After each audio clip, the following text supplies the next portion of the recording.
You know, sometimes a simple child's game can carry the weight of an entire lifetime. In the crisp winter air of Kabul, that's exactly what's happening. We're going to dive into a tradition that's not just about flying kites. Nope, it's really a story about a desperate flight for a father's approval, a story of honor, of betrayal, and of the really fragile threads that connect us all. So I want you to picture this. It's 1975. We're in Kabul. The city is bustling. It's alive with these ancient traditions, but it's also right on the very edge of a massive, massive shift. And it's right here in this vibrant, changing world that our story begins. For our narrator, a young boy named Amir, the big annual winter kite tournament, well, it's so much more than just a game. It's his one and only shot at winning the prize that he feels truly matters, his father's love and approval. Okay, so to really get why this tournament means so much, you first have to understand the pure magic of a Kabul winter. For Amir, this one word, winter, it just says it all. It's not just a season for him, it's a feeling. It means freedom from school, it means the warmth of a stove, and it means this rare, precious sense of connection in a world that, for him, often feels pretty cold and distant. I mean, this just puts you right there, doesn't it?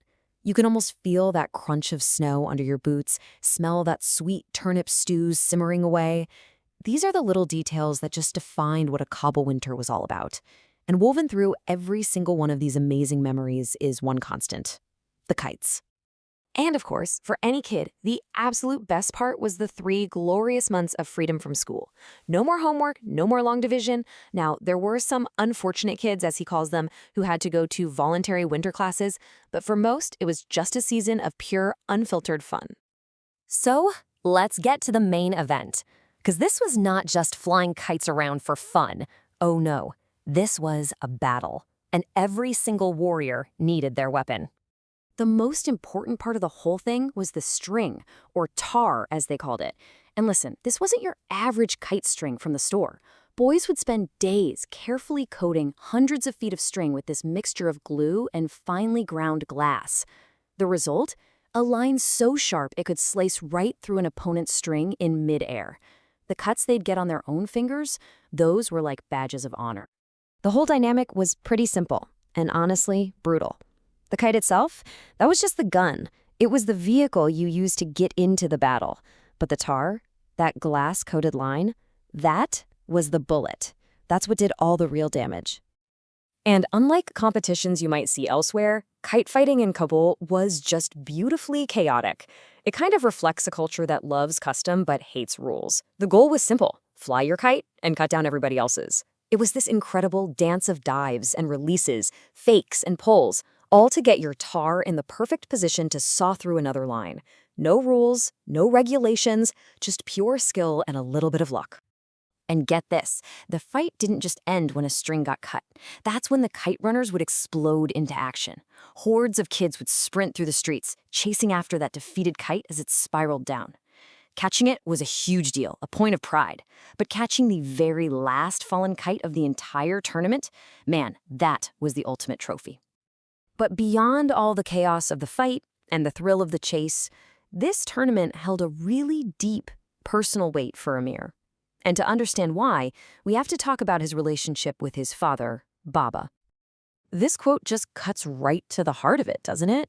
Amir feels like a ghost in his own home. He and his father, this powerful, larger-than-life man, they just don't connect. They share a house, but they do not share a world. And that's where the kites come in. They were the one and only thing they shared.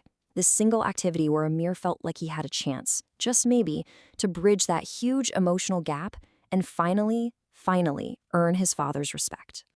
But here's the thing. Amir wasn't in this fight all by himself. He had an absolutely essential partner, his friend and servant, Hassan. Their roles in the tournament really defined their whole dynamic. Amir was the fighter, right? The guy holding the line. Hassan was his loyal assistant, the kite runner. But their relationship was so much more complicated than that. Amir, because of his own insecurities, was always testing Hassan's loyalty, sometimes being really cruel.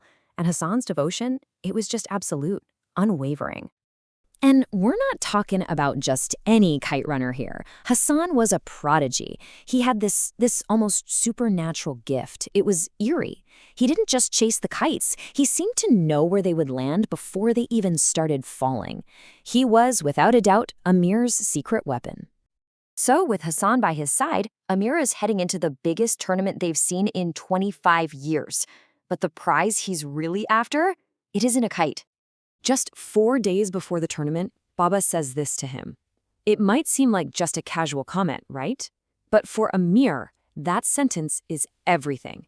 It's like a key, a hint that maybe, just maybe, winning this whole thing could unlock his father's affection once and for all. I mean, this is what was really at stake. Winning didn't just mean getting a trophy. It meant a life where that awful silence at the dinner table was replaced with laughter. It meant his father might finally see him, call him Amir Jan, my dear Amir, and maybe, just maybe, forgive him for the guilt he's been carrying his whole life about his mother's death. But right in the middle of this huge quest, a really profound challenge comes up. After Amir cruelly tests Hassan's loyalty one day, Hassan doesn't respond with anger. He just asks this simple, piercing question. And it's a moment that tests Amir's own integrity and kind of foreshadows a much bigger moral choice that's coming. And really, that's what this entire story boils down to. For that one paper-thin slice of connection, for a chance at redemption in his father's eyes, Amir is about to face a choice that will completely define the rest of his life.